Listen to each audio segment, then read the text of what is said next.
Everyone, my name is Srholec. I'm the Dean of the High School of Economics. It is the Faculty of Economics and Business at the Kazakh University. And today we have a very interesting event.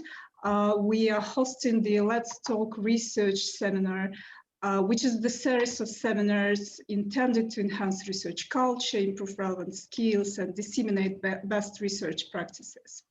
And today we are going to talk about a very important topic of predatory publishing. It's a very disturbing issue in academia, and particularly in Kazakhstan. And we host prominent speakers today.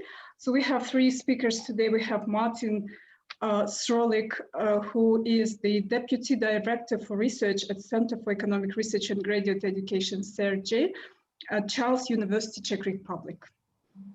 And recently, Martin published the paper in Scientometrics called Predatory Publishing in Scopus. So I guess this talk would be about this paper. And not surprisingly, I mean, Kazakhstan appeared among the countries with the highest, share of predatory publications in the world, according to the data from this study from 2015-17. Then we have Dr. Bulat Kenessov, who is the professor of Al-Farabi Kazakh National University, director of Center of how should I pronounce this? Physicochemical methods of research and analysis. And I think Bulat is the only person in Kazakhstan who is personally engaged in measuring the size and effect of predatory publishing in Kazakhstan, and particularly involved in advising policymakers on what to do with that. So Bulat will talk today about the publication of authors from Kazakhstan in predatory journals. And finally, we have the speaker from 𝗬𝗂𝗍𝗂 our associate professor of international relations, 𝗬𝗂𝗱𝗶𝘆, who will talk about the process-focused approach to publication as a strategy to avoid predatory publication. Okay, so we will have 3 sessions, and then the Q&A, questions and answers would follow afterwards. Okay, thanks a lot for joining us today. So Martin, the floor is yours. Thank you. Thank you for the invitation. I'm very glad to have this chance to present my research.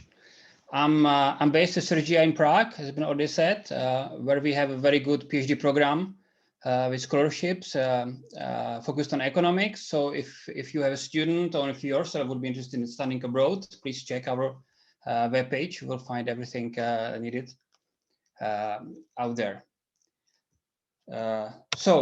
Predatory publishing.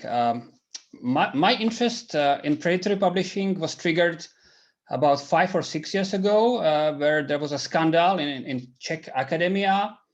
One researcher, originally from Soviet Union, but not from Kazakhstan, from other country, suddenly started to publish dozens of articles in journals indexing Scopus and Web of Science.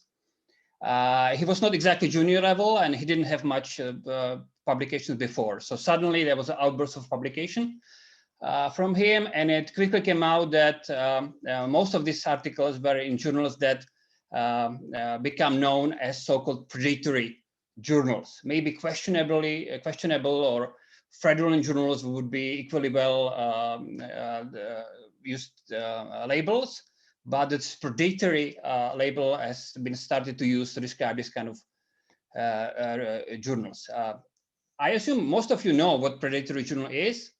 In a nutshell, it's a journal that is pretending to be a scientific or research journal that is not typically doing proper peer review, that's open access, and it's charging authors to pay in the journal. So a journal, to maximize its profit, is maximizing the number of articles published, charging fees and not really doing the proper work of peer review and filtering what's coming into the journal. That's very in simplistic terms the definition of predatory journal. So there was this scandal, And I'm an economist, and all of my other research is in economics. So this was a sidestep in which, with our colleagues, we decided to look more detail into how big is this problem in the Czech Republic. And for finding that, we need some comparative perspective. So we decided to look for possibilities to compare how much predatory publishing is in Czech Republic and compare it to other countries. So we wrote a policy-oriented study about, was 5 years ago published, in local community, where we actually found out that it's not so bad in the Czech Republic. There are some authors who do this, some small pockets, departments that, you know, get involved into this, but overall, at the system level, it's not a really big problem. It's similar to other countries in the region. But we found out that some other countries, many other countries, especially outside of Europe, have much bigger problem with predatory publishing. We had this, 4 years ago, and we started to revise the paper, gather more evidence, and it culminated in this publication in Scientomatics. It just came out last month. I will present shortly this paper, just focus on the main findings, and then I will throw in some topics that could be useful, I think, for reflections and discussion afterwards. Just very brief note about the methodology. 2 points that are important. First, our analysis is based on so-called Beale's list of what he calls potential, possible, and probable predatory journals and publishers. Jeffrey Beale, he's a librarian in the United States who started to compile a list of these kind of journals. He started in 2010, I think, and he stopped doing it in 2017. We take version of the list from April 2016. Okay, so all identification issues and definitions, all that, we refer to the Jeffrey Beale, and his great hard work on identifying these journals. Second point is that we only look articles in journals that are indexed in the Scopus citation database, which provides us the data that we can work with, that identifies also the country of origin of the authors. And we look specifically on period 2015-17. So from this follows that this is really only a tip of the iceberg. Okay, we just look at what Beale has been able to find, identify, and then we look only what is indexed in Scopus. There's probably a whole universe of predatory publishing and journals that just simply don't exist for us in the analysis because we are not able to see them because we use this data sources. And second, this is really look into the past of very fast developing story. We look at data from 2015-17. This is already 4 years ago. And we know that this is changing very fast. And I will come back to that later, actually, wait for it.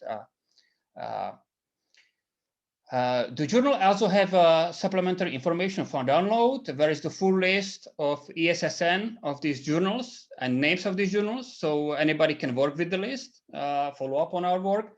And there is also the underlying data at the macro level, country level that we use. So you can follow up if you want or reproduce the analysis at your will.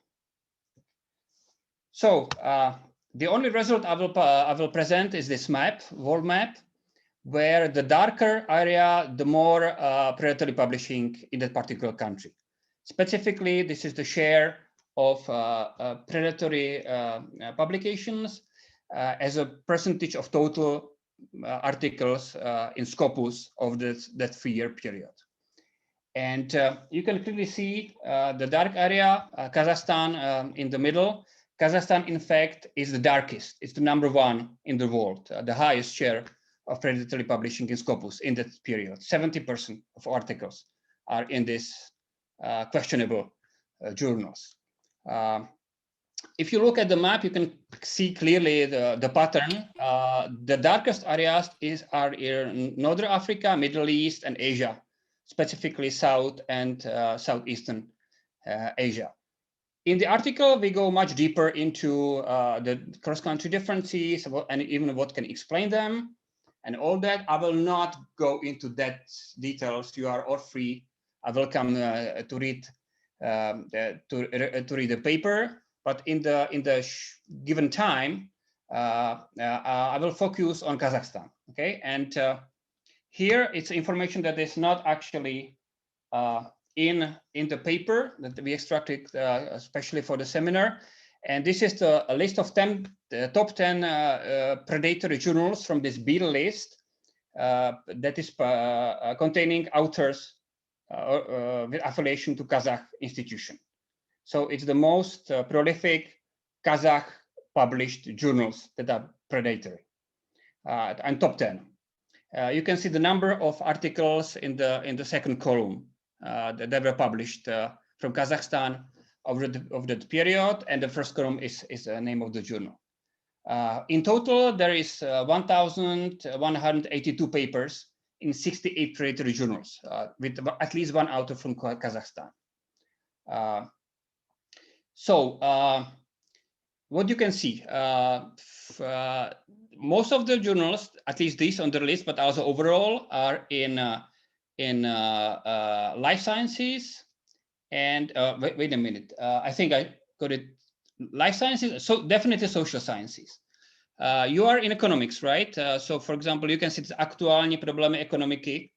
It's a fourth. That's the journal publishing economics. There's also biosciences, pharmaceutical, and also several journals in social sciences on the list. But this is just the top 10. You know, there's another, you know, another about 50, 60 other published.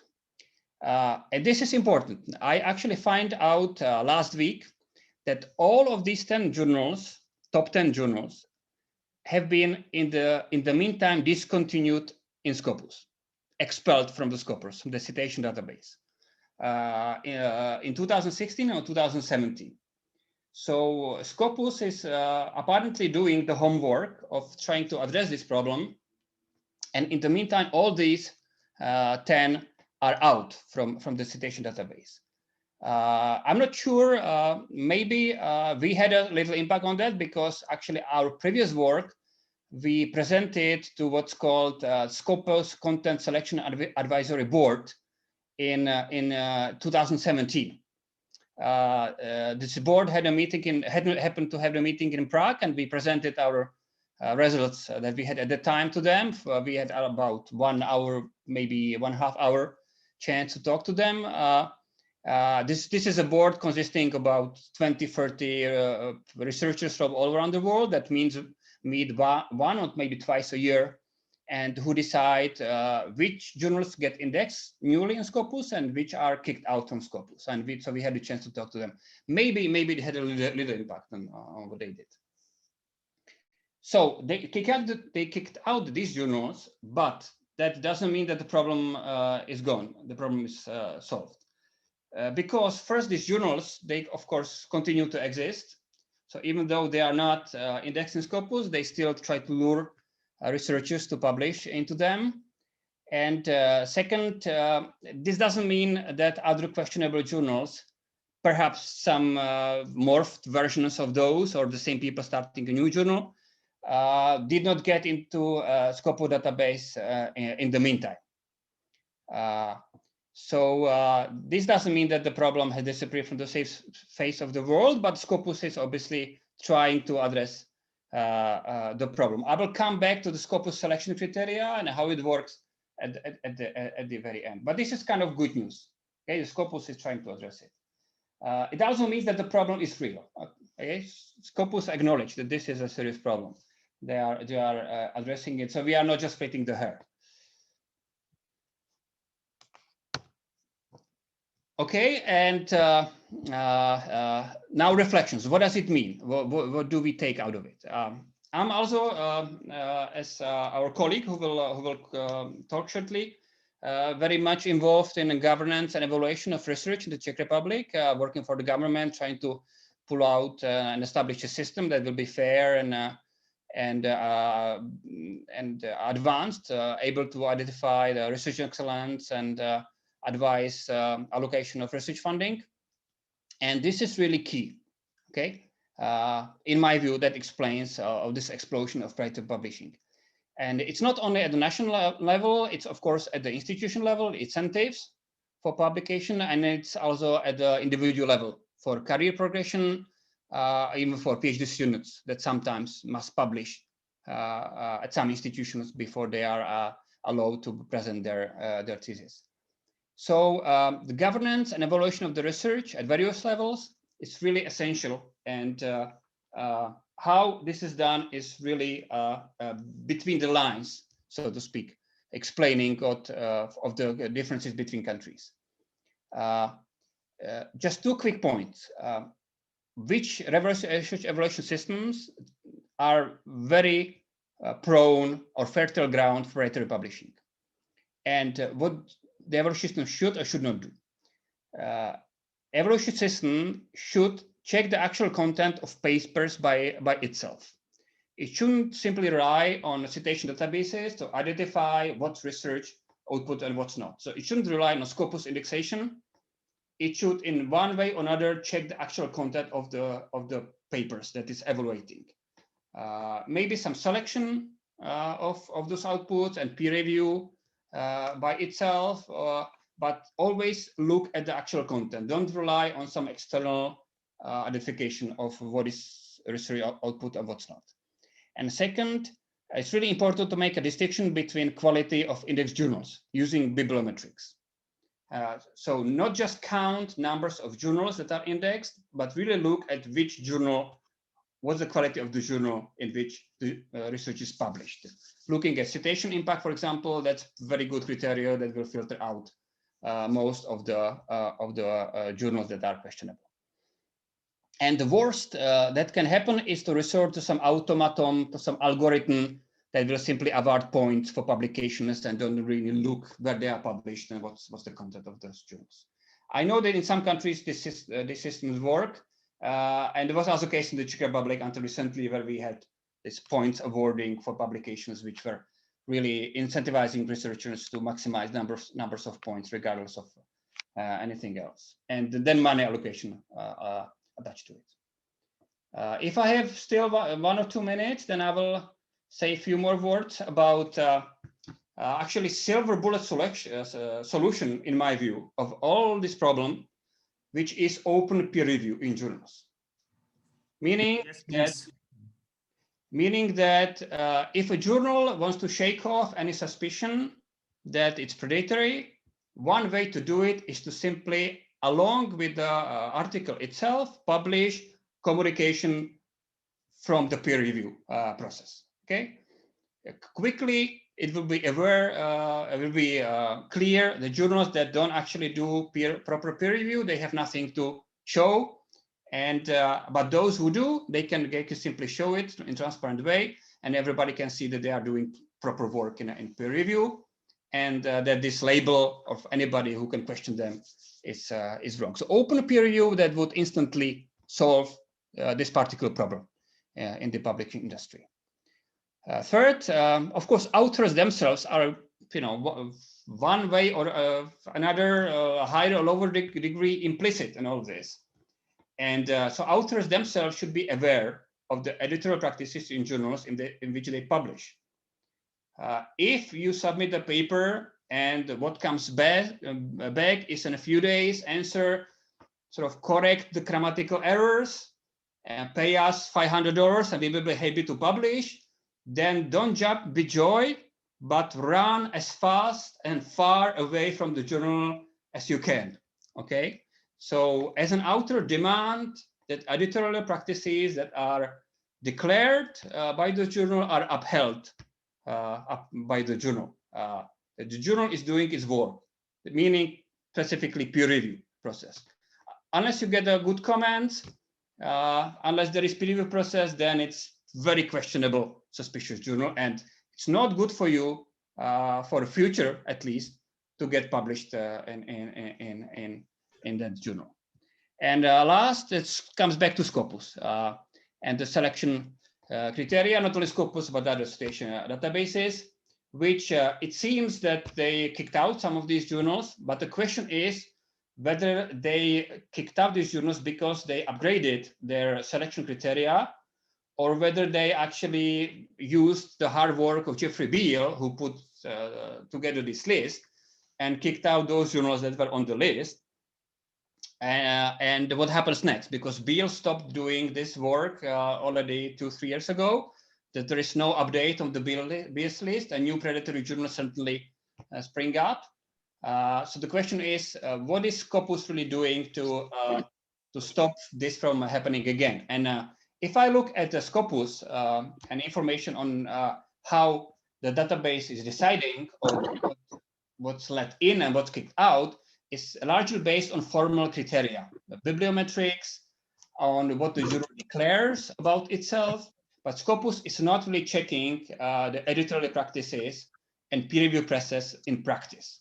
And predatory journals are exactly good pretenders. They try to pretend that they do everything right, but unless nobody checks, then Scopus will never know whether what's in is it's a fake journal, or whether it's just, marginal fringe journal that is doing its best, honestly, advancing research in that particular area, or country, or whether it's a fake. So that's a homework for Scopus, and I don't have any, updated information about it. So, but I'm crossing fingers that they will figure it out. But I'm a little bit skeptical.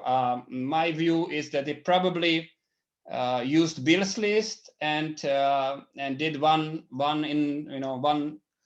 shot to expel these journals, but I'm kind of skeptical about the fact that they will be able to continue this unless they really upgrade how they select these journals. Okay, and that's basically all from me, and I'm happy to wait for the discussion and for your comments. I should stop. Yeah, thank you very much, Martin. Okay, so discussion and comments, I think, will follow after the 2 more presentation, if you, okay, if you allow. So Bulat, the floor is yours. So let me. Thank you, Saulia. Just a second, I will open my presentation. Okay.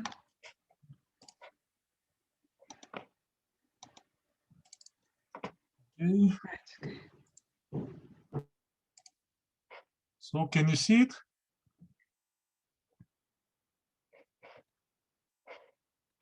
Okay, Yeah, so thank you. So I will just start. So first of all, I would like to start about some positive thing, that we have the growth in the number of articles which were published by authors from Kazakhstan in journals indexed by Scopus. So we have more than, I think, 11 times growth since 2010. Yeah, so there is a very huge rate. Yes, it was because of many actions which were done. Before that, most articles were published in local journals, which were not indexed. So the government tried to motivate Kazakh scientists to publish in international journals. Yeah, but unfortunately, it was not really efficient, let's say. So not all journals were really good. So, for example, the Scopus, as Martin already mentioned, publishes the list of discontinued journals. So the journals which were not indexed anymore. Yeah, so now this list contains more than 600 sources. So there are a lot of sources, and anybody can download this list. Yeah, and if you have a look at the articles and reviews in which our authors publish the greatest number of papers. Yeah, so a lot of these articles, a lot of these journals were really discontinued. This is just 2019, 2020. Yeah, so if you go back to 2012, 14, 15, it will be much bad picture, because maybe some of these journals will be discontinued later due to quality issues.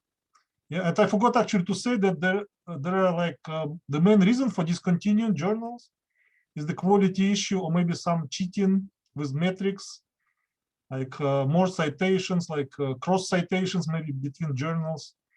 So this is not good practice. But most of the reasons are like publication concerns with the quality of articles which are published in these journals. So probably most of these journals are predatory and do not conduct a good peer review. Yeah, so there are no other reasons, like for some technical minor issues, probably the journals do not are not discontinued for these reasons. So the reason should be major. Okay. So if you go to Web of Science, the three main databases, like I mentioned them here. Yeah, so the quality is much better. It says all of them are indexed in both Web of Science and Scopus. So, and they are, like, most scientists know these journals very well, so they are not predatory, definitely. So the problem is definitely on the Scopus side.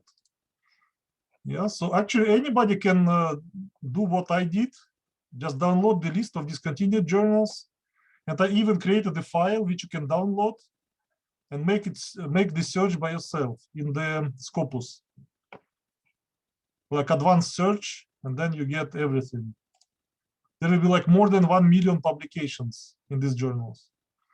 Yeah, so if you have a look at the last year, 2020, so close to 11% of all articles and reviews were published in discontinued journals. So maybe this number will increase because it takes time to discontinue some journals. Yeah, so maybe we can increase this number to like maybe 15%, etc. Never know. You never know. Yeah, but so recent, before that, I did the analysis, it was like 5%. Now, like in a month, it became 10.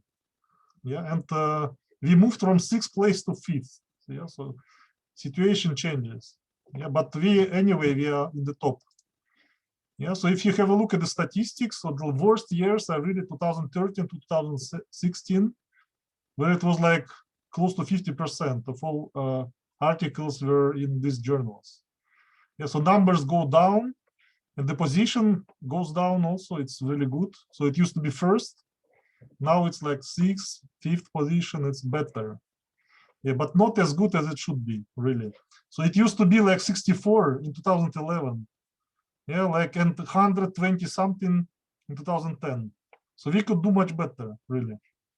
I think the target should be like 1%. Yeah, so not higher.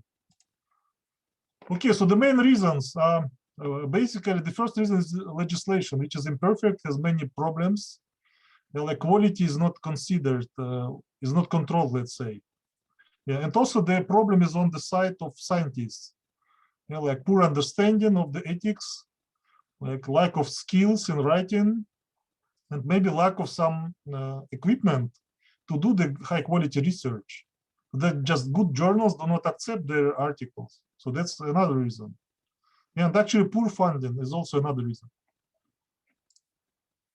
Okay, so requirements. So there are many requirements which contain the possibility to publish in these predatory journals.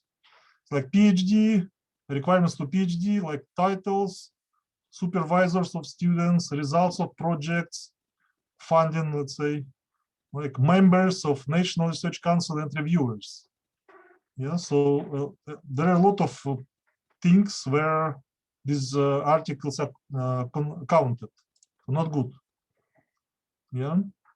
So this is the first reason. Yeah, and almost no quality control of publications. So it is purely dependent on the metrics, on indexing and metrics.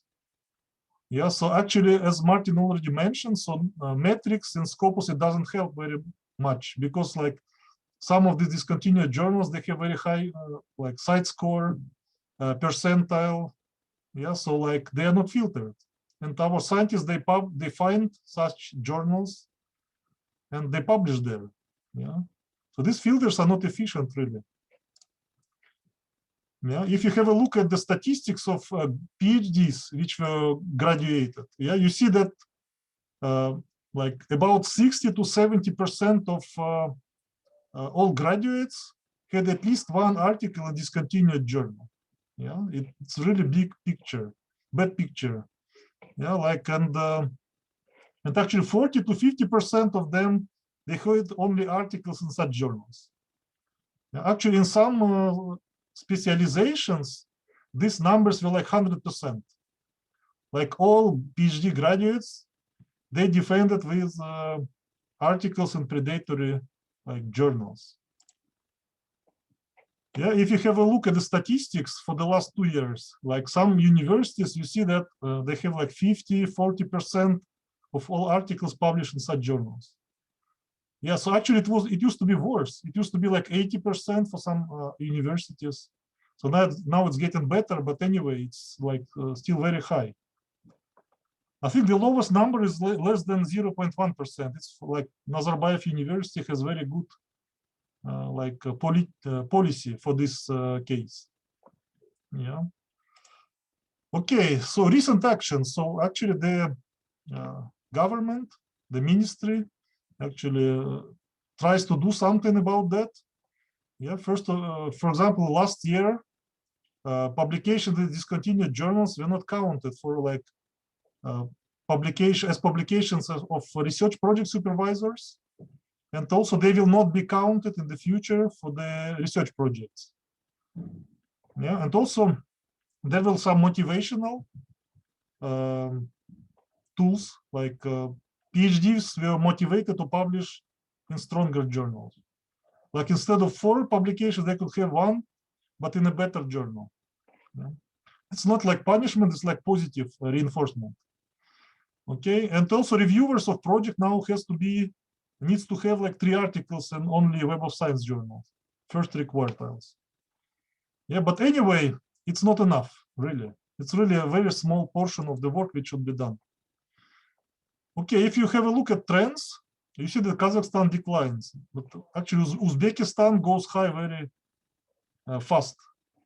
Yeah, but some countries like Nigeria, for example, it goes down very fast.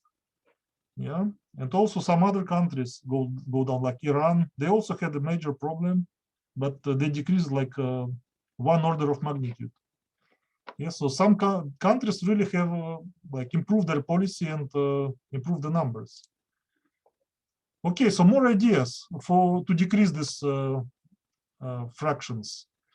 So actually, first of all, the quality of journals should be checked when considering the documents of PhD candidates and maybe candidates of titles.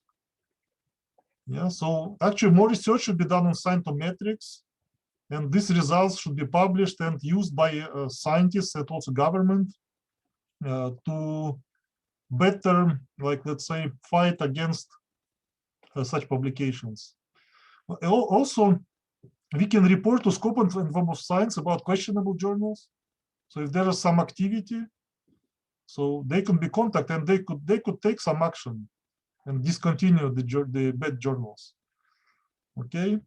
Also, we can try to focus on 3 main indices of Web of Science, which have like almost no problems with such journals. They have much stricter quality control. Yeah. And also, there should be definitely an alternative to publications in Web of Science and Scopus on some areas. For example, like humanities, art and humanities. So they have some problems with publication in these journals. Yeah, instead of these publications, we could require the review by anonymous foreign experts, which can be done easily. Just this can be alternative. They can choose. Okay. So, but I want to also mention the example of China. Actually, China had very strict, like, actions against this problem. Yeah.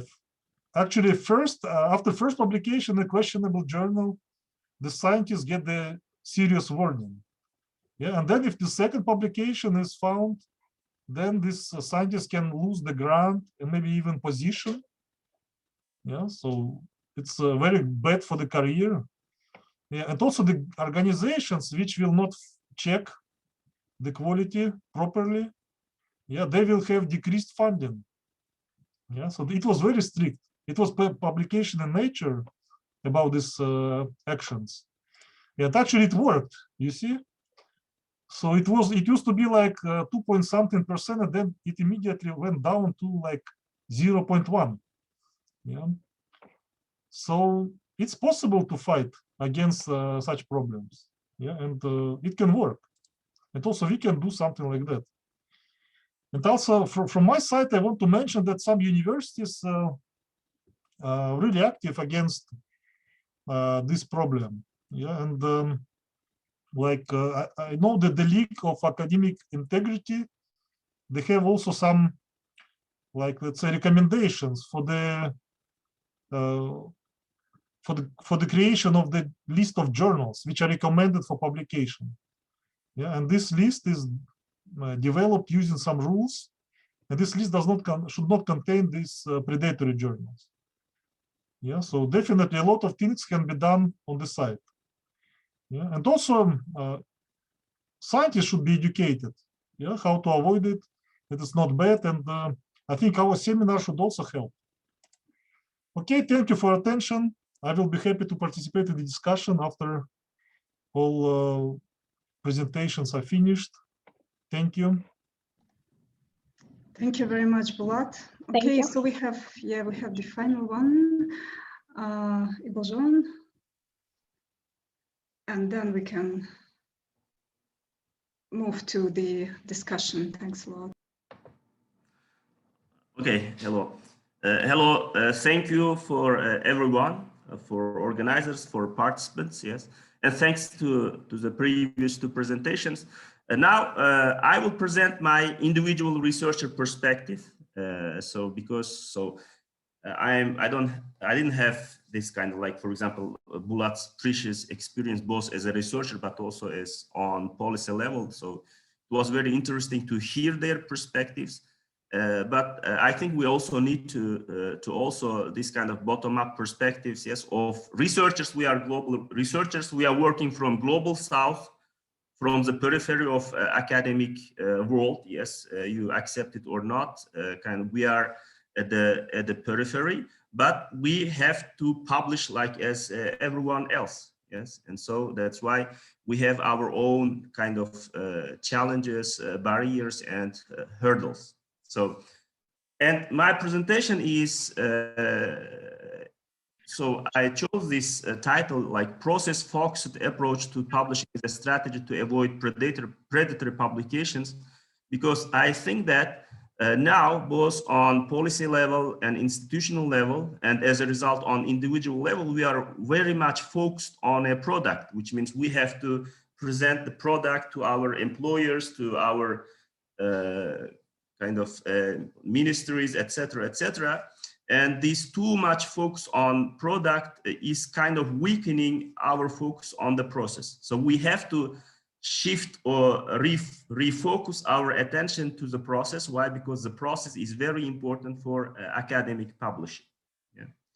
So I will just skip this, like reasons for publishing in predatory, but not only predatory, but we must also include like low quality and sometimes irrelevant journals. Yes, why? Because especially in Kazakhstan, Uzbekistan, we see, for example, lawyers publishing in chemical journals in some Middle Eastern country. Yes, so kind of it shouldn't also be accepted. Yes, so there are many different reasons for that. Yes, so there are reasons. So as our speakers told, on policy level, so ministry requires some kind of publications in Scopus or other indexes.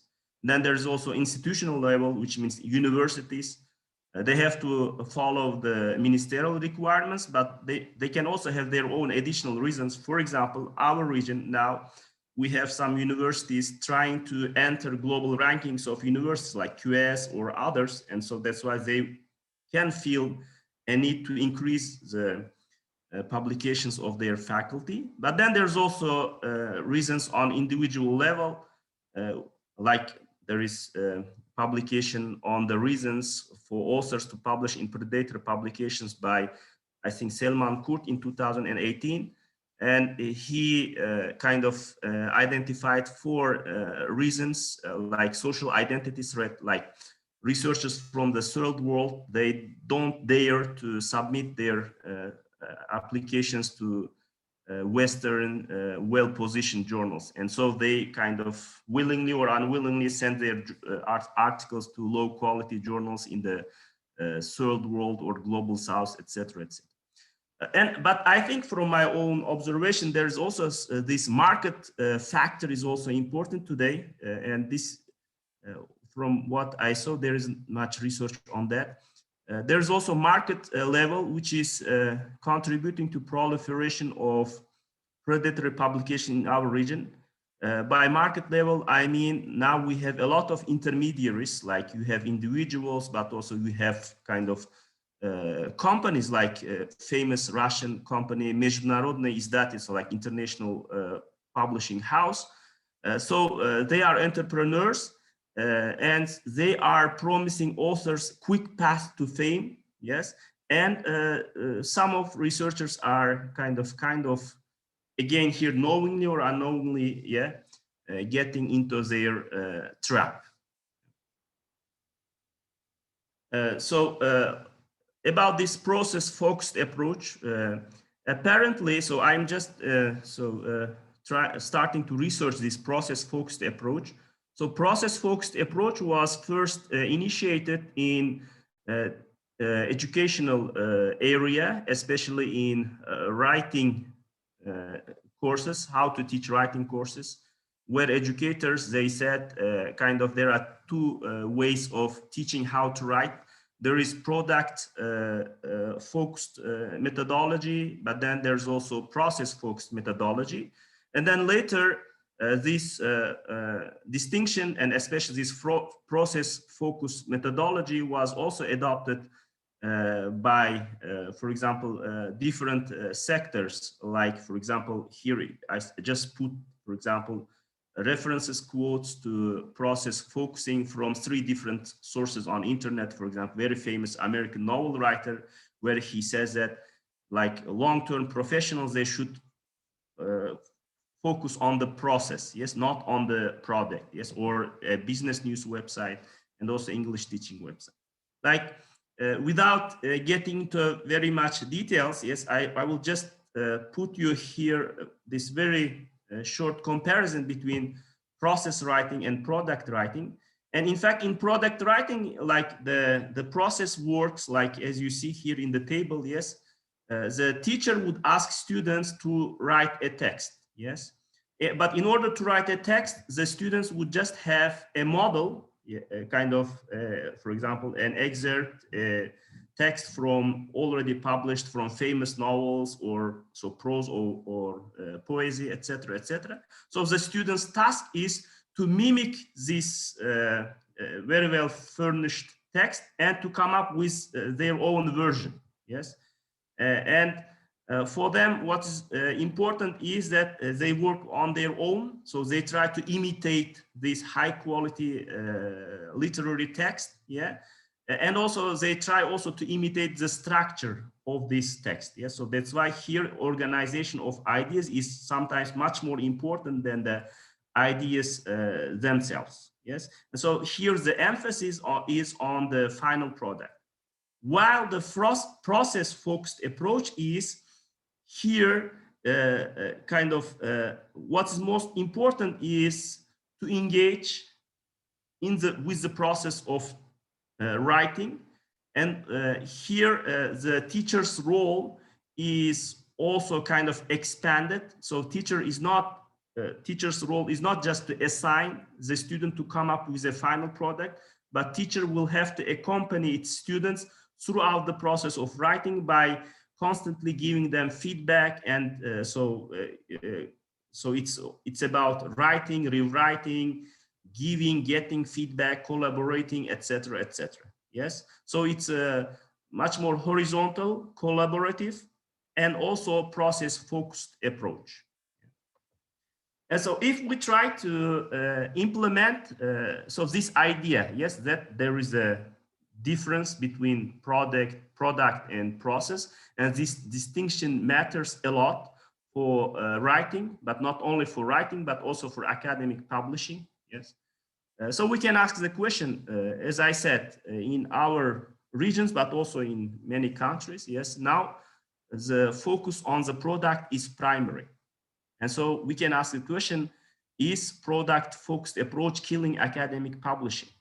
Yeah, so let me just explain you, I sketched some of my ideas here. Yeah, so why I do say that focus on the product is primary today in academic publishing in our countries.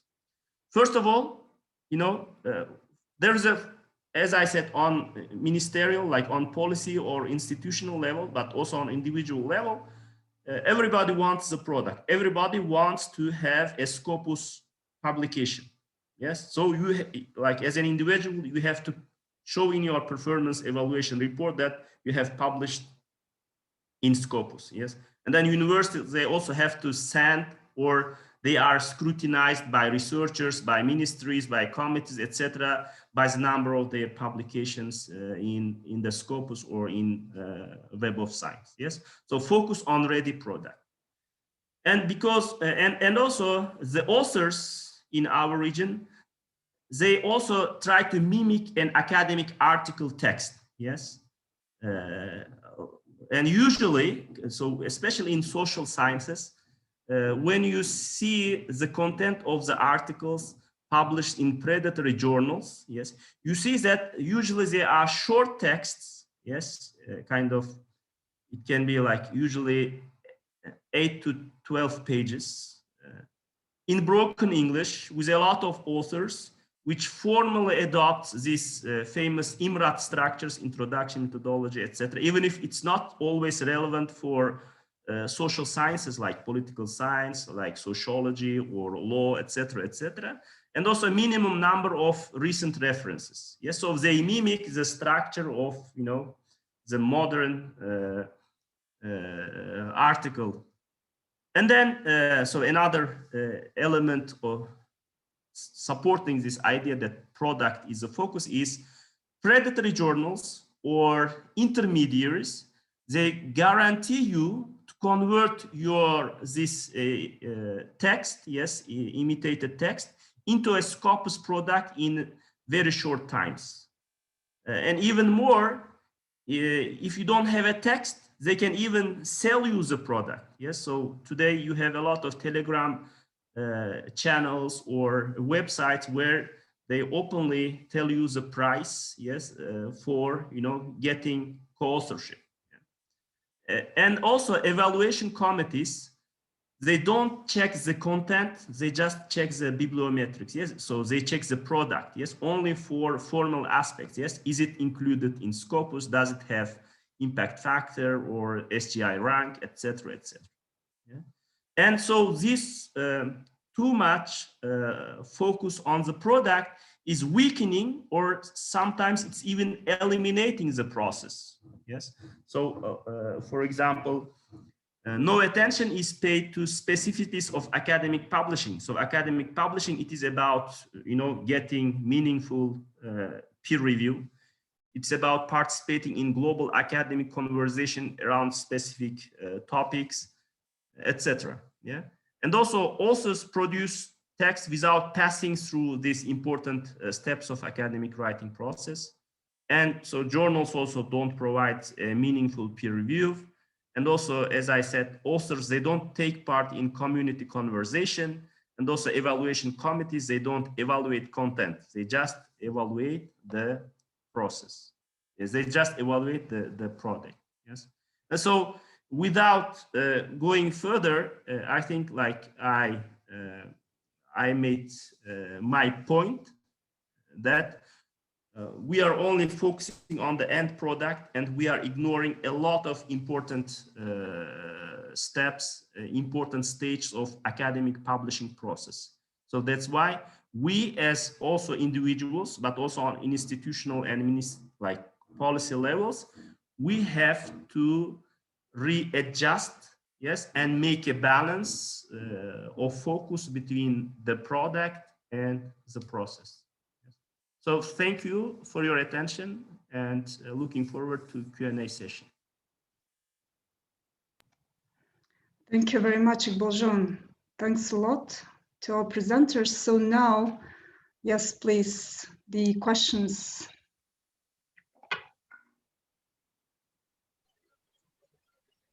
Good evening. Thank you for this kind of webinar for graduated students. Thank you very much. My name is Gulnur. And how mentioned our teachers, professors is very important things because we had this kind of problems with publications, yes, problems to find data some. So I have a question that's connected with actually with publications. For example, we are studying in Kazakh University, and we know some kind of norms. But when we send our, for example, works, dissertations, yeah, part of the dissertations, we have some kind of confuses, because when I read their own works, I have questions. Does it how to say vulnerable or not? Because I see a lot of mistakes. So as a student, how should I believe to these kind of journals? I don't want to mention the names of them. So as a master's degree student, how I should do in this kind of situation? Okay, thank you, Gulnur. So as far as I understood, the question was how to identify the predatory journals, or say low quality journals among the other journals. In our Kazakh, yeah.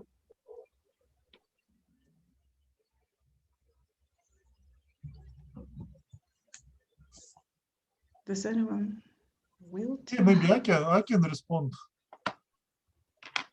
Yeah, so first of all, as I understood, there is also a problem how should students believe in the scientific publishing, and how they should distinguish between like good journals and bad journals. Okay, so it's quite difficult, but as I told you, so the best case is to use like reliable databases like Web of Science. The main 3 indices in Web of Science are very reliable. Yeah, and in my field, for example, the only journals from first quartile, they are considered reliable. Yeah, but even in these journals, there can be some issues. So you should really check everything in the article. Yeah, you should double check all information. Yeah, so even in the good journal, it can be some problem. But in the like journals which are not in Web of Science, then you should really also check it manually, definitely. Yeah, what kind of criteria should we check? No, criteria you should actually in the article, if you found some valuable text, then you can check the article itself, the methodology, the results, how they get it, just to check whether it's really a good article. Because like bad articles without good peer review, they typically do not contain all information about the methodology, etc. So you cannot check even, yeah, because these articles are not good. Yeah, but also you can use this criteria like quartile in Web of Science. Like first quartile is the best. You like prefer to use these journals from the first quartile. Okay. Can I also add a couple of cents? Yeah, thank you, Bulat. Yes, you said, yeah, you're right. Yes, like there are like very obvious, criteria for judging the quality of the academic journals, especially this Web of Science quartils, etc. But we also have, for example, the question, yeah, like these are usually master students, yes, and so these quartile 1 kind of level journals are not even accessible, yes, in terms of, even if you are really bright, etc., it's not very easy to get into that, yeah, and so that's why we also have to question, yes, this policy, yes, why? Because it's a policy here in Kazakhstan. Ministry wants master students to publish in journals, yes. So we have to question this practice, yes. Should we start this from master level, yeah, or should it be kind of, at least on PhD level? But also to Gülnur's question also, for example, if so you have to avoid intermediaries. Yes, why? Because today you have a lot of people who offer you services. Yes, so if someone is trying to act as an intermediary, then it's already suspicious. Yes, kind of, it can be both Scopus, even out of journals. And also try to also to avoid this kind of email solicitations. Today we receive a lot of email solicitations kind of for publishing our texts or for presenting in conferences for 3,000 tenge or for $9, etc., etc. Yeah. So which means, you know, there are some suspicious behavior which is easily detectable by common sense. Yes, you know it when you see it. Yeah. So you also have to pay attention to this kind of behavior. Also, I want to add another thing. Just there is very nice technique in Scopus. Just if you have question about the quality of some journal, so you can check what journals cite articles published in this journal. Yeah, and if these journals are good, yeah, so that means that this journal is also good. Yeah, because like strong scientists, they publish in strong journals. Yeah, and they cite only good articles, let's say. Yeah, so that's why even if the journal is new, but it's not in Web of Science yet, yeah, but if it's cited by good journals, then this is probably also a good journal. Yeah, of course it takes some time, but yeah, you can always play with that. Thank you. May I please also ask a couple of comments for that? I mean, yeah, firstly, I absolutely agree with 𝗂𝗍𝗱 that this, you know, this requirement is absolutely crazy to require master students to publish, at least in some fields. I don't know, maybe in, you know, in natural sciences, it might be doable, but definitely not in social sciences.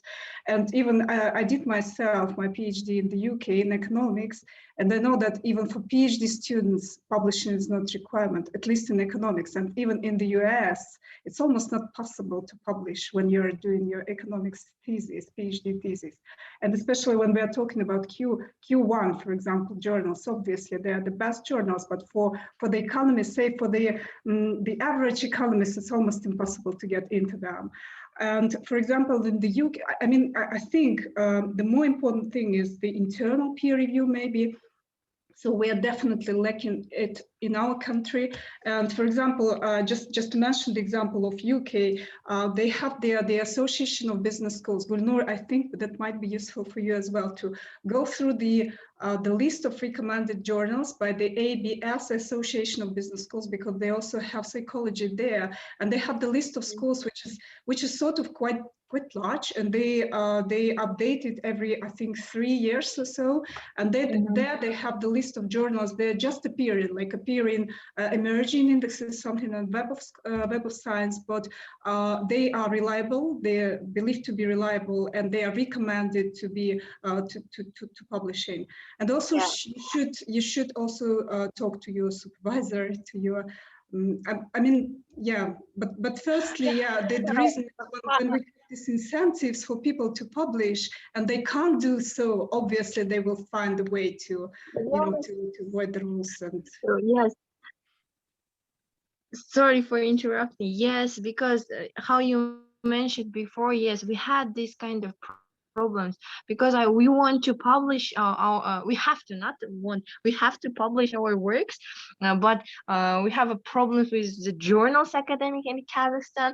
So we are only master's degree students, but the quality of the publication is not so high level to publish my work, because I have to I have read a lot of journals in our country. I love my country, but even though I see this kind of problem, so for that reason I asked this question. But do we have such requirement? I'm sorry, do you have such requirement for the master students? Yes, we do. Not Scopus, but there's a requirement. Yeah, but where is it? Because I know that some universities have this requirement, but not generally, not the ministry requires that for master students. Maybe Lazat can clarify us what was the reason for that. It's just due to the fact that it was published in the general standards of education.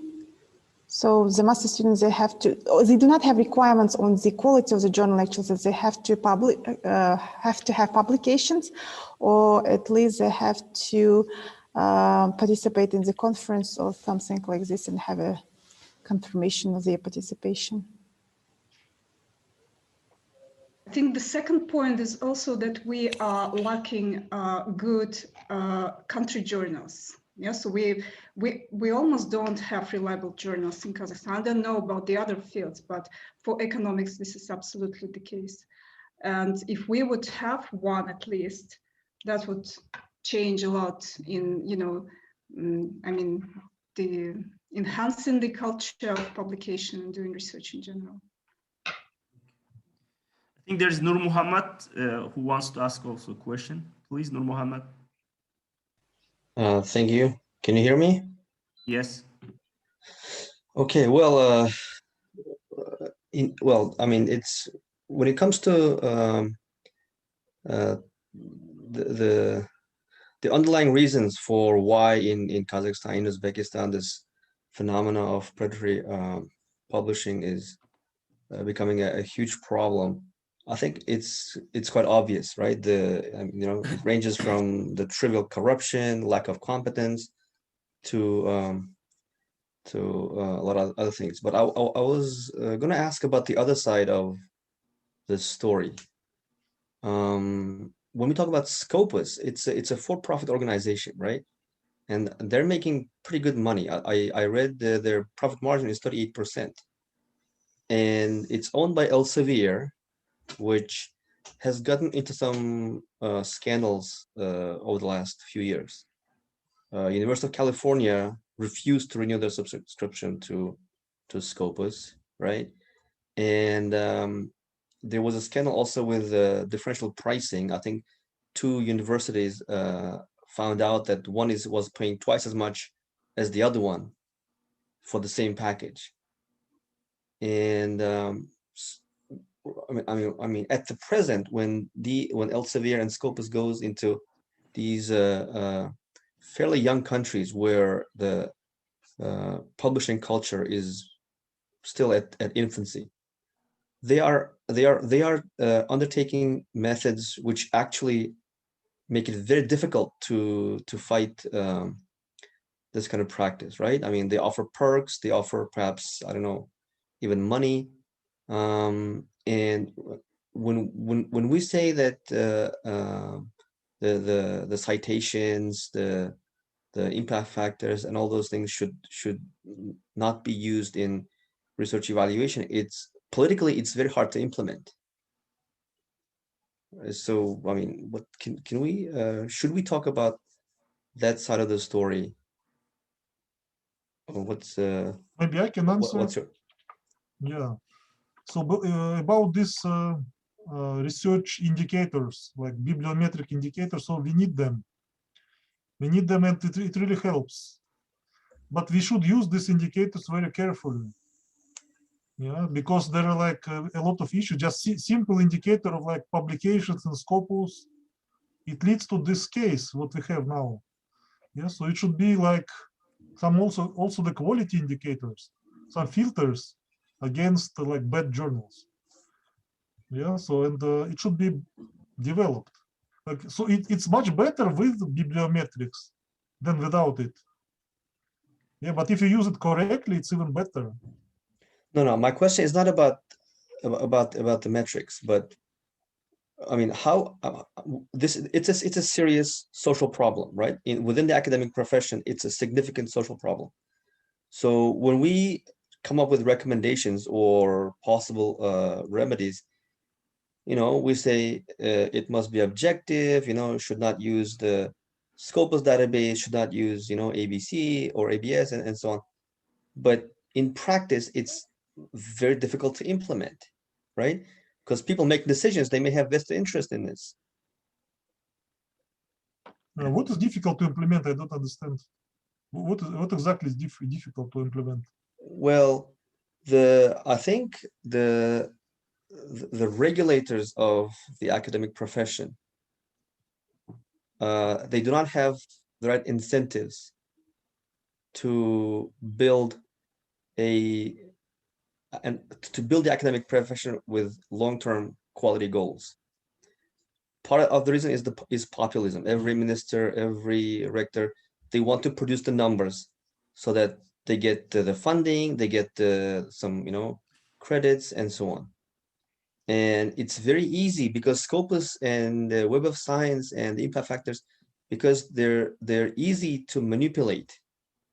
It's very easy to argue that Scopus metrics should be used. If you publish in Scopus, you qualify a certain number of papers, you qualify for the degree and so on. But the academic profession, at least in the developed countries, is built on an honor system, right? The reputation of the academic is the most valuable capital. But I think in our countries, that's not the point of view of those who make political decisions to regulate these. Yeah, but see, a reputation system, it will not work here because we have a very weak scientific community. So, and bad scientists can have a good reputation, let's say. So it doesn't work. That's why the bibliometrics is much better. But to avoid all these problems, we should choose the good indicators, which are difficult to manipulate. So that's the main goal. Yeah, that's how I try to improve, like to replace bad indicators with the better indicators, which are more reliable and more difficult to manipulate. And then the system would work much better without this problem of predatory publishing, etc. I totally agree with you, but don't you feel some kind of political resistance when you, I mean, at the national level, if you ask the ministry or whoever it is who's in charge of the research and academic profession, when you say let's completely ignore Scopus, let's focus on quality, let's focus on let's prioritize fewer numbers but of higher quality publications, don't you feel that there will be some kind of resistance to that? Because there's a large number, a large population of academics who are getting financial rewards in the current system, right? Yeah. If you say, if you prioritize quality, obviously it's much harder to succeed, right? It'll take longer time, it'll take more effort, and there's also element of risk. So how do you convince the politicians that, I mean, this is going to be a very unpopular decision, right? In the long run, yes, it'll be better for society because the quality of research will go up, right? The results will be more relevant, and the national ranking in globally will improve and so on. But it'll take a lot of effort and it is highly risky. I mean, when the government allocates money, they hate taking risks, right? They would rather say, $1,000 per paper and then just go ahead and produce the numbers. Yeah, so there is a resistance. Yeah, but anyway, it doesn't mean that we should give up. So we should just convince them. And the society is important because, like, the recent project of the new requirements for scientific titles. A lot of scientists were argued that they were very difficult, etc. Yeah, so the ministry actually agreed, but scientists and actually professors of universities, they were against. Yeah, so that's not good. So it means that the society is really problematic. So we have problems in the society. So people don't understand that the quality is more important than, I don't know, cheating, let's say.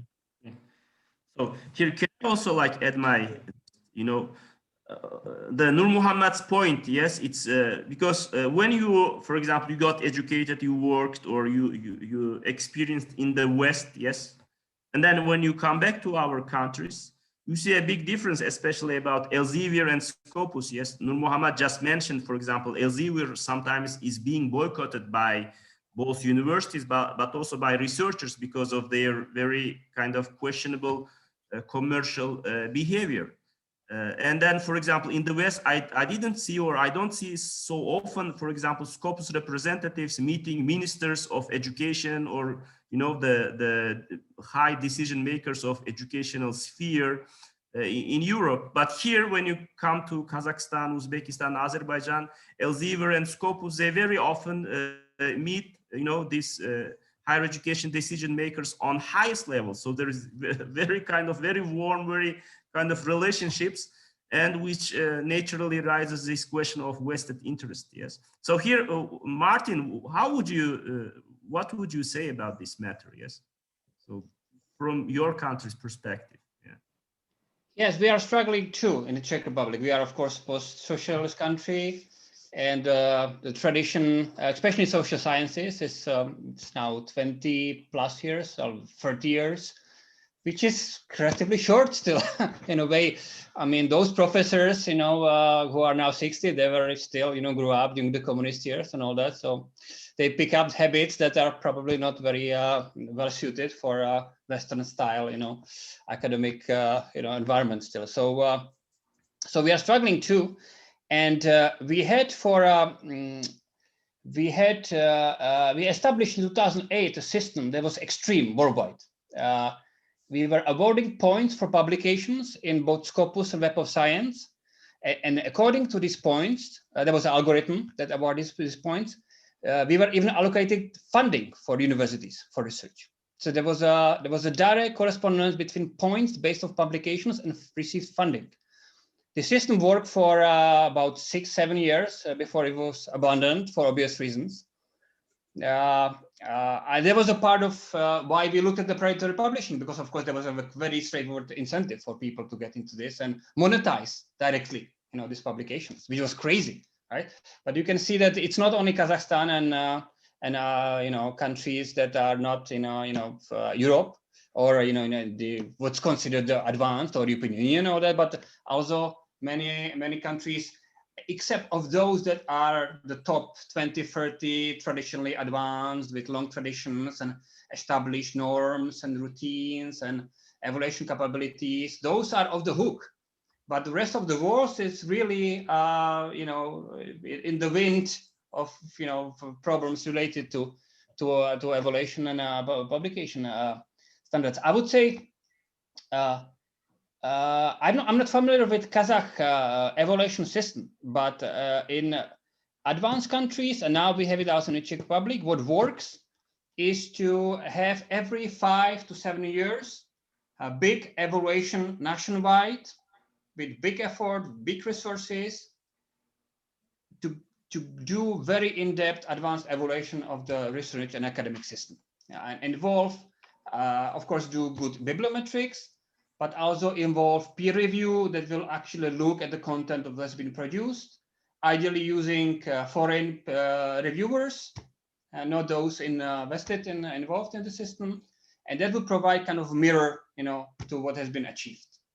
And you're going to do it every year. That would be too, expensive and all that. But every 5-7 years, this is really worthwhile to do. So if there is any path for Kazakhstan forward and to solve these problems, I would say try to advocate the ministry to do this, to start a process that in 5 years from now, you will be able to implement this kind of wide, broad and deep evaluation of the system that will really take a stock of what's in it, what works, what doesn't. It doesn't have to be focused on just, killing somebody or shutting down institutions. It should be a learning process, right? So, mistakes are made, but it's important to learn from these mistakes and, to know, not repeat them. And I would say, after all, this is all public money, right? Taxpayers' money that can be used for different purposes. So if the government is competent and if it governs properly, then it should really take note of how this money is used in the academic system. And that's a big if. Of course, if the government cares, then this evaluation comes into play, and they can decide based on that. If the government just struggles from day to day, doesn't really move the country forward and all that, then the education system afterwards is kind of one of the symptoms. You know, it's how good is the government, right? Because this is something that has a long-term impact, long-term revenue from any reform or anything. You really need to long-term perspective. The political cycle is against, you know, all this. So it's very difficult. It's very difficult, but it would not happen without academics advocating for that and patiently trying to explain the government and the officials how this should be done. It takes a lot of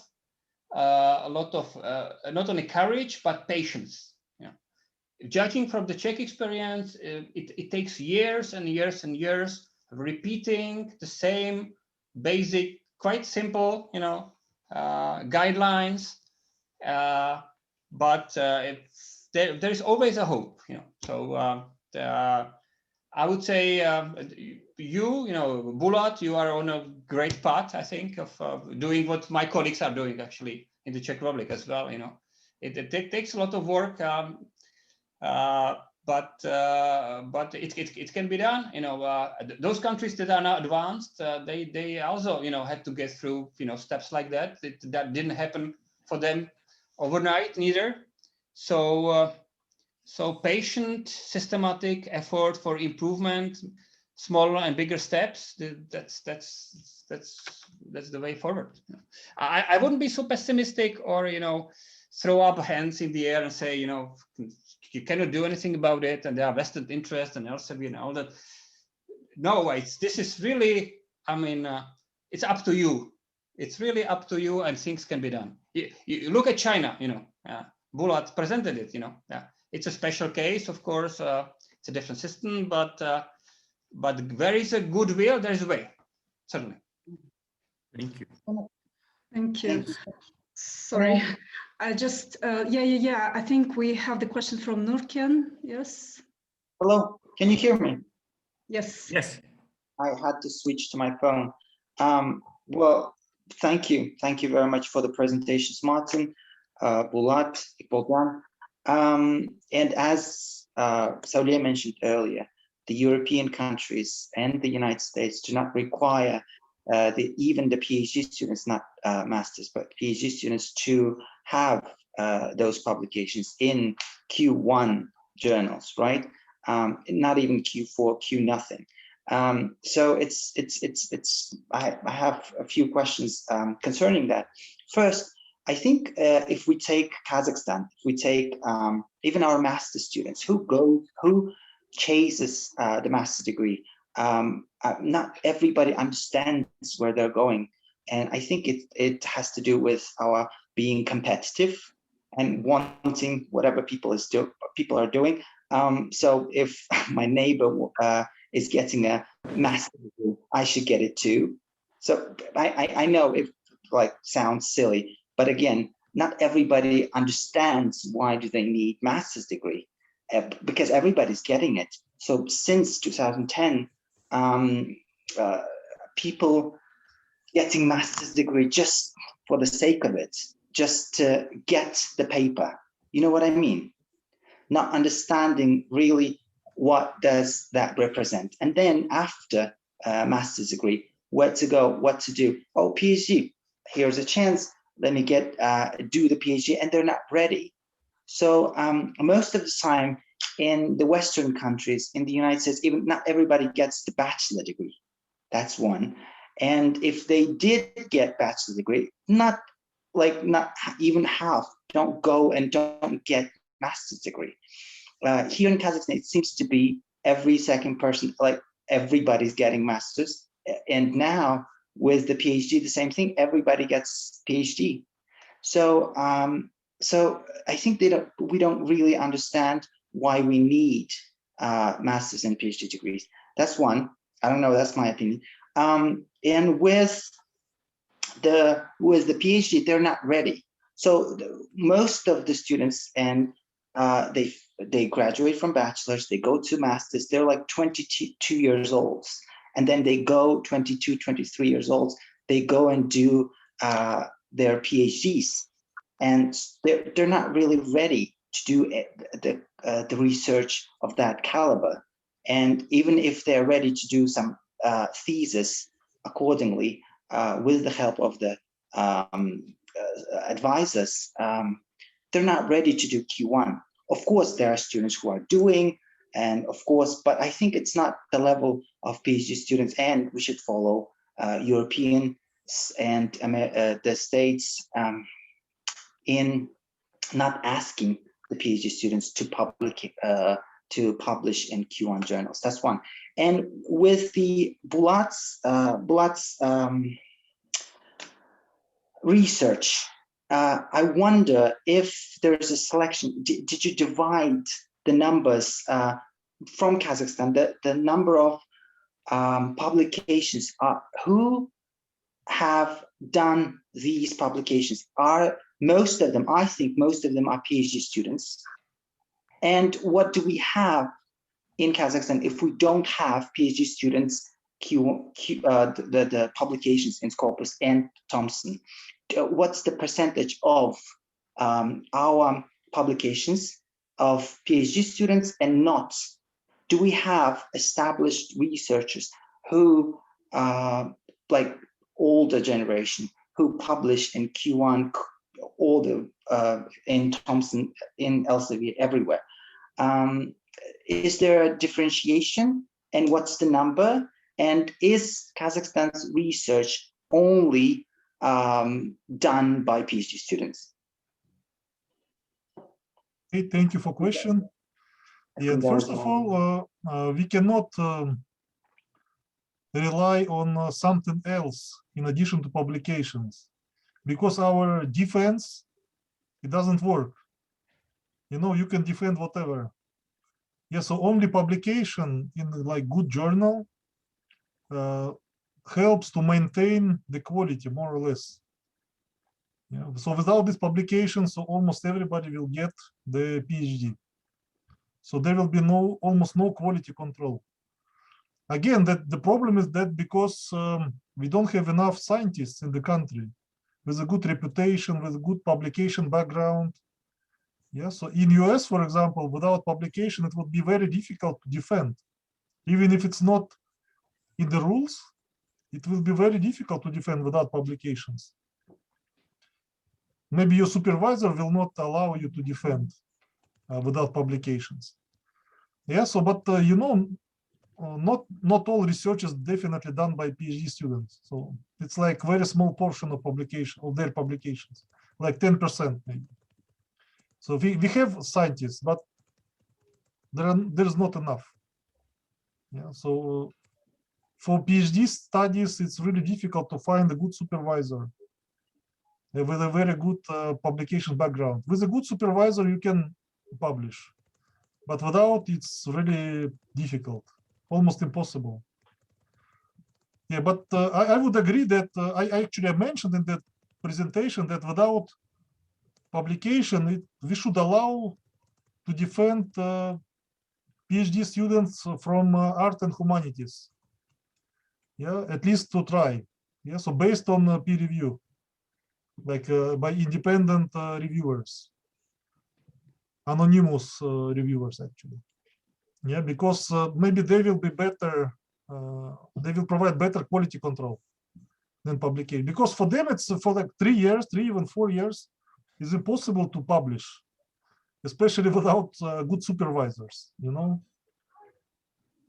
Yeah, maybe that's why we have like 100% defense with predatory publications on these specializations.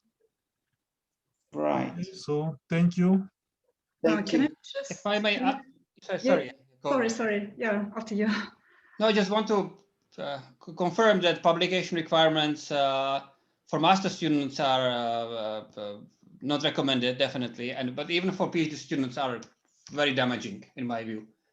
And for the reasons that we already said, but also for the fact that it takes time to publish. You know, when there is a journal with good peer review, it may take 1 year, 2 years from the submission point of to the publication. And for PhD students, they cannot afford, you know, to wait 1 or 2 years to go through the process of the peer review to get a good paper out. I'm talking from my discipline, maybe other disciplines different, right? But by requiring PhD students to publish, we are channeling them into the fast track publication, journals and predatory journals, or whatever, low quality journals, right? So even if there is a student that is producing A-class research in Kazakhstan, but has this requirement and wants to go in the job market, doesn't want to wait 1 or 2 years, he's channeled to put his top world-class research into some low-quality journal because he cannot afford, to go through the proper peer review in a high-quality journal. So even for this single reason, I think it's quite damaging. I've been in Oslo. I was not required, University of Oslo. I was not required to publish before PhD. I don't require it from my PhD students. The process is important here, especially at early career. It should be all about the process, not about the product. And the defense and the committee, it's its job to look at the content and evaluate the content. They cannot outsource looking at the content by simply looking at where it was published, or this should be completely irrelevant. In my view, during the PhD defense, where the content was published, they should be just focused on the content itself, not even looking at where it was published. It can be footnote during the discussion, but that's just simply not important for PhD students. Yeah, maybe it would be cheaper and faster to pay reviewers, to find good reviewers and to pay them instead of paying to predatory journals. Yeah, or to be faster. To pay a foreign member of the defense committee, who can be online. It doesn't have to travel to Kazakhstan all the way. He can, with little money, it can be done. Can I ask question? Can I ask question? Yeah, sure. Good evening. Good evening. My name is Aliya, and first of all, thank you, Dr. Martin Srholec. Sorry if I did make mistake. Thank you for your 2 comments. You are I agree with you at all, because you mentioned the good problem. The problem is that the publication of the research result. The publication is a research result, and of course, providing research requires a certain amount of time. But university administration demanding publication right now from each faculty, members of faculty, and of course, university administration requires, because government identified number of publication as the indicator of success of university success. That's why faculty have to cheat, and that's why a lot of cheating among faculties. They looking for ways to publish. That's why, and also concern PhD students. Of course, PhD students PhD students doesn't have enough experience to do research, to provide research, and in our country, problems that each students has to provide research individually, independently. Yes, we have supervisor, but is the best way I see is when researchers, young junior researcher, involving in some group of researchers, high quality researchers, not individually. If your PG students will be member of some group, researchers group, is a more how is it? Is more good. And of course, unfortunately, our university administration and our government don't listen to us, young students, master students, or PhD students, and that's all. I think I see problem in this. Thank you, Aliya. May I please just add a couple of comments from my side? To be honest, I think I agree to some extent with both sides of this, you know, the discussion that we have today, because well, generally the quality, I mean, the problem is not just predatory publishing. The problem is a very weak research community and the quality of research we do in our country. Yeah, and it is it became very, very poor over the last 30 years, and it wasn't really good during the Soviet time, at least in the social sciences, for obvious reasons.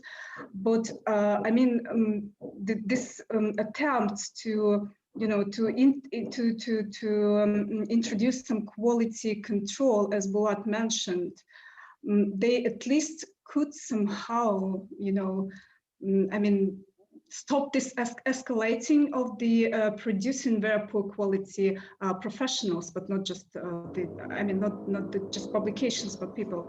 And to be honest, I just look through the requirements, and I've talked to a couple of people doing PhD in Kazakhstan. So what they are required to do is a very, I mean, it's just the one article in Q percentile 35 and below 35, as far as I know. Bulat, you can correct me if I'm wrong. So it's generally doable if you do research over 3 years. But I think the problem is not that. The problem is that they have a very poor supervision. They have a very poor quality of training, and they have they lack money. Their scholarships are really low. And I think doing research, when you have such a, you can't concentrate when you're lacking resources, and many of these people are actually work. So it's not possible to provide the quality of research. And when you require these people to publish, at the end we have the situation when many of them couldn't graduate. As far as I remember, I saw the statistics, and around only 20% of people who finished their PhDs in Kazakhstan could manage to get the PhD degrees. And I think the reason is because of this publication, but it's not the reason. It's just you know, just some border that, you know, makes all this process a bit more difficult. So it's not easy to say what's the best thing to do, but I mean, my own personal opinion that maybe both sides have their own, you know, arguments that deserve to be listened. Thank you. Do we have more questions? So sorry. Yes, I have one question, but before, like, there's also one question from Nur Muhammad in the Denis also is asking. Yeah, we have a question from Nur Muhammad at the chat for Martin. Yes, and Denis. So which one was the question? Okay, so you mentioned meeting with Scopus folks, and shortly afterwards they discontinued the journal brought up by you. The journals came from Bill list, which existed since 2010. Why do you think it took a meeting for Scopus to remove the journal? So that was the question. Sure, I already typed up the answer. We were, you know, the meeting was in Prague. You know, it's a different spot every year. So it was a lucky coincidence, and they invited us to present our research. I guess they didn't see these numbers before, so that's why they, you know, asked us to present. In my view, they probably were thinking about a hard move against predatory journalists, and our presentation maybe helped them to sort out their thoughts about it. It's probably not the main reason, but it certainly helped to expose them to the numbers and to our results. When we were presenting, I didn't have a feeling that they saw something that they already knew about. So I have no proof, but you know, usually, as in, you know, in talking to the ministry, it usually doesn't help to just say it once. You have to repeat it 5 times, and these people have to internalize it. If they hear the same points from different angles, from different people, they start, you know, thinking about it, and then comes the decision. So maybe that was the case. Maybe that was the last nail in the coffin. Maybe it was irrelevant. I don't know. But certainly they heard us. So and we were quite vocal about Scopus having a problem. Believe me. Can I ask you one question? Sorry. Excuse me, we have 𝗂𝗲𝗱𝗁𝗹𝗶, I'm sorry, we have the question from Denise. Okay. And then maybe, yeah, so just guess first, sorry.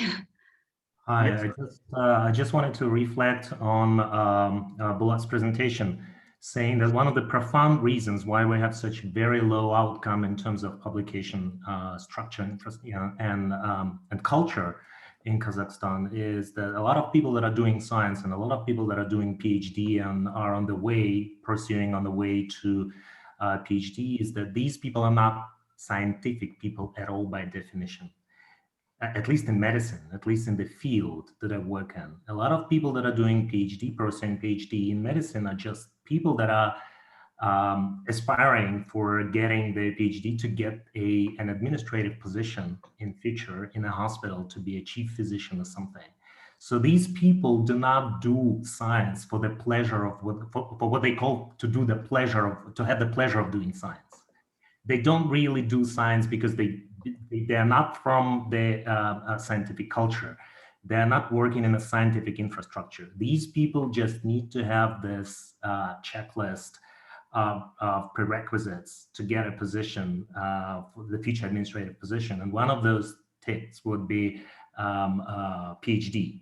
So these people coming into science and studying for these 3 consecutive years of PhD are not really thinking, of how to write. They don't have the culture of writing.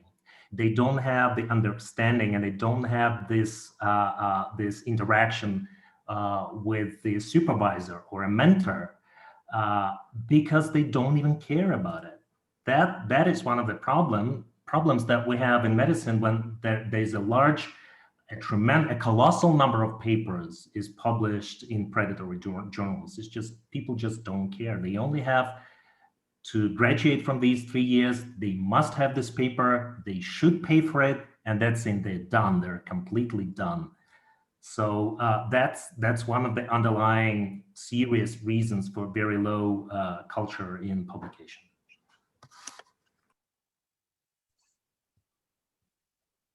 Yeah, that was a comment. Sorry, that was not a question, that was a comment. Thanks.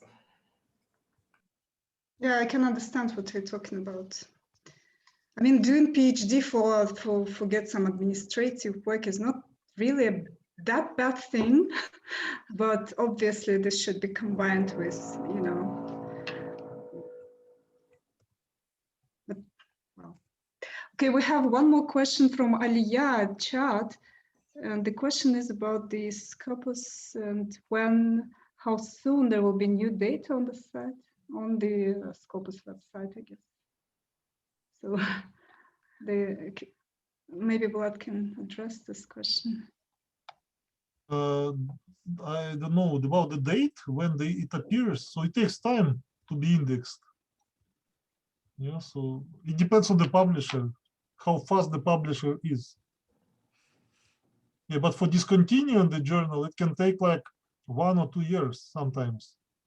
So after the journal starts publishing bad articles, it takes like 1 or 2 years on average. Yes, like 2 different questions, if I understood it correctly.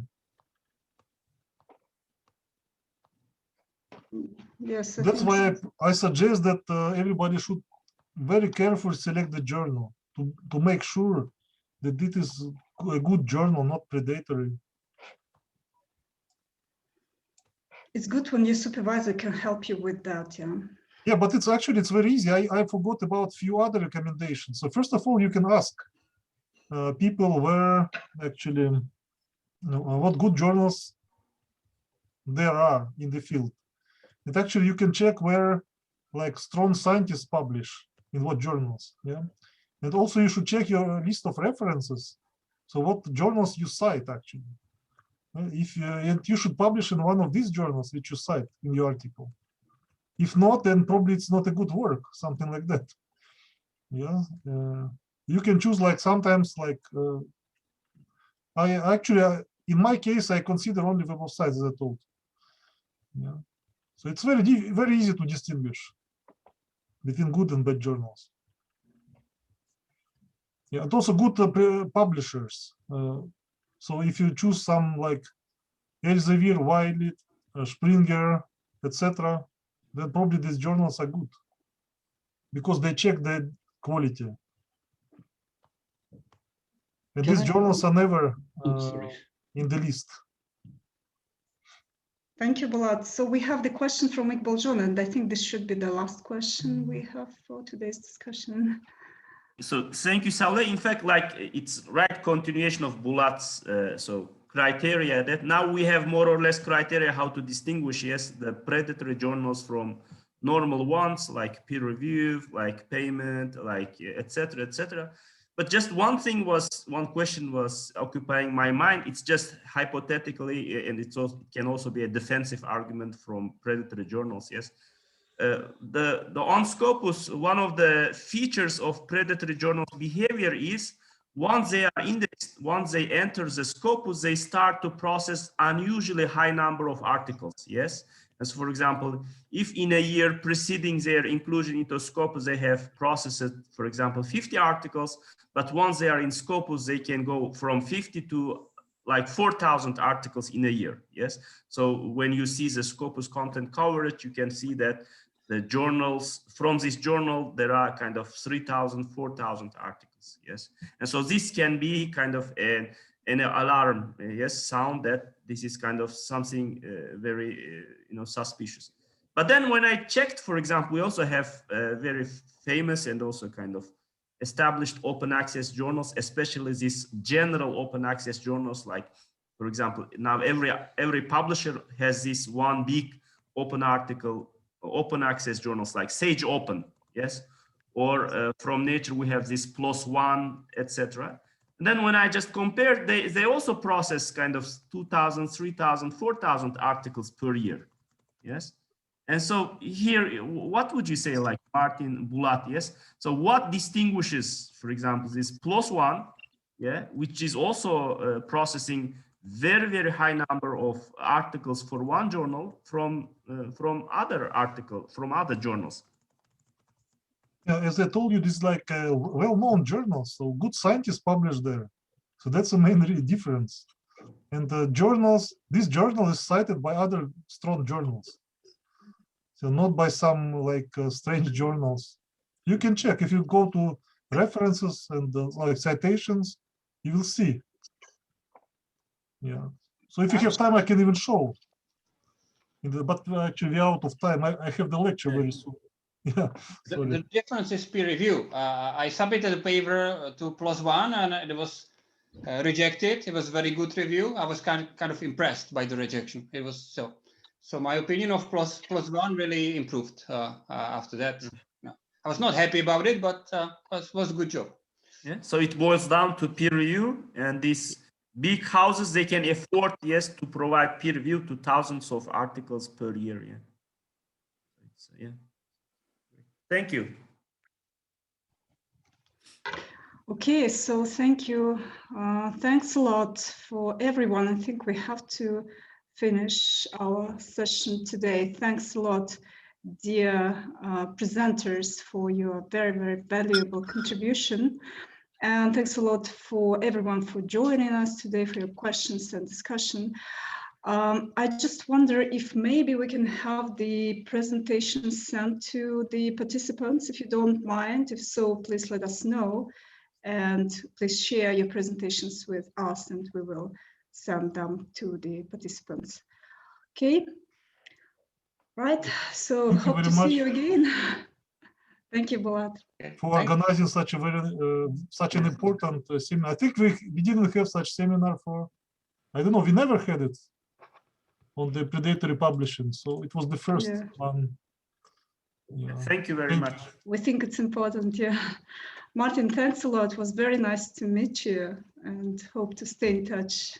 Yes, thank you. Let's keep in touch. Yes, thank you, Martin. Thank you, Bulat. Thank you. Thank you. Bye. Keep in touch. Thanks, everyone. Enjoy your evening. Thank you. you. Bye. Thank you. Bye.